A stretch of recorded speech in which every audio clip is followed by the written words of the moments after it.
this one will be the one that you're successful because you've decided not to give up. You're going to keep going no matter what.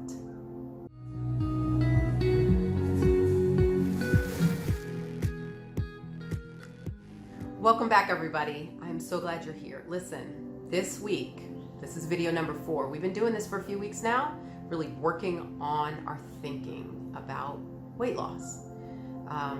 There's been, for most of us, so many times we've started and stopped and started and stopped. And, I've said for a long time, if weight loss were really just about a diet, you could Google search, find a diet, and that's the end of it. Nobody would have a weight problem. You just find a diet, make it work. But the reason why diets don't work is because we don't continue. There are things that we do that sabotage the diet. This is why there's so much conflicting information out there. Oh, veganism is the best way. Keto is the best way. Intermittent fasting is the best way. Juicing is the best way. And the truth is, people have done all kinds of programs and all lost weight. The question is, how long can you keep it off? And can you get it off completely until you're at a place where you're really at your goal weight? And then once you get there, stay there. And that's the secret sauce. That's the magic right there. And really, it's not magic. And so I want to talk this week about why we fail at our diets. Why? Well, here's the thing. If you haven't been able to catch up on the first few videos, please go back.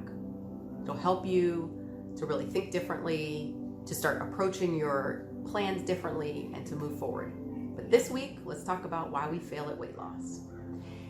And really, it's not that hard to figure out. Most of us do diets, and we do them as diets. We do them as a new kind of way of eating for a while, and they work for a while. And then we get tired of eating whatever it is that's on the diet. We think certain things. We think things like, it's too restrictive. This is boring. I can't live my normal life on this diet. And then we start sabotaging the diet. And the problem with that is, of course, if you sabotage the diet, it will not work. So basically, you quit the diet. And so then we go, okay, well, that one didn't work. When really, the diet isn't the problem. We're the problem. We're the ones who stopped doing it because it was working when we were working it. So, what really is the problem? Well, what really is the problem is that the reason why we fail at weight loss is because we quit. Here's the thing. Nobody gets to decide when it's over except you. And that's true in everything.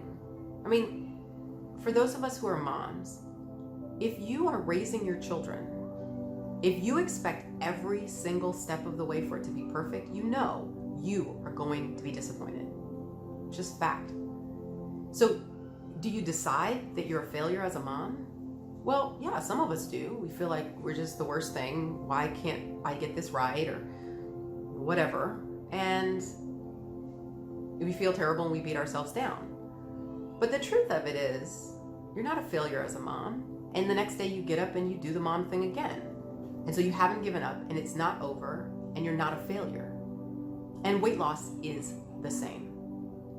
So if you quit and you decide you're a failure, then you can be a failure at weight loss.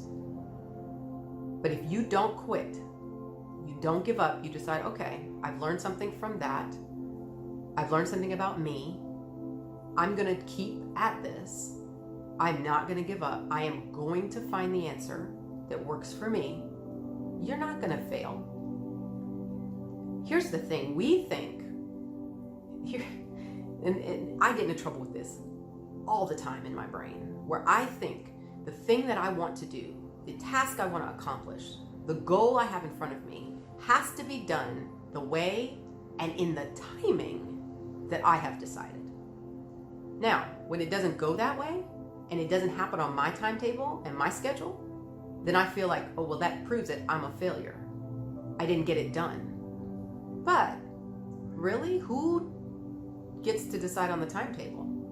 And I'm not against setting goals, and I'm not against setting a timeline and about, putting a fire under yourself so that you can, get going and get motivated. But really, in the end, the long-term deal is you don't quit, you will get there. A lot of times we get 70, 80, 90% to our goal, but it didn't happen in the time we thought, or it didn't happen the way we thought, and then we give up. And then by that measure, we're a failure. But if we had kept going and kept pushing and kept trying, okay, so maybe the last 10% takes a little longer than we planned, but you'll get there because you're not quitting. So I want you to think about that. If you've tried 900 other ways of eating and you have stopped all of them, I would bet an astronomical amount of money that you have learned something. If you take some time and really think, you've learned something from each of those experiences that could serve you right now, in this time, that this one will be the one that you're successful because you've decided not to give up. You're going to keep going no matter what. Okay? So you can do it. Don't give up. Do not quit on yourself. Keep going. Okay? I'm here. Give me some comments. Let me know what you need because I want to help. All right? And I'm so glad you're here. Thank you for joining again. Please subscribe. Don't forget, so that you put on a little alarm so that you can get the notifications. And I'll plan to see you next week for our next class.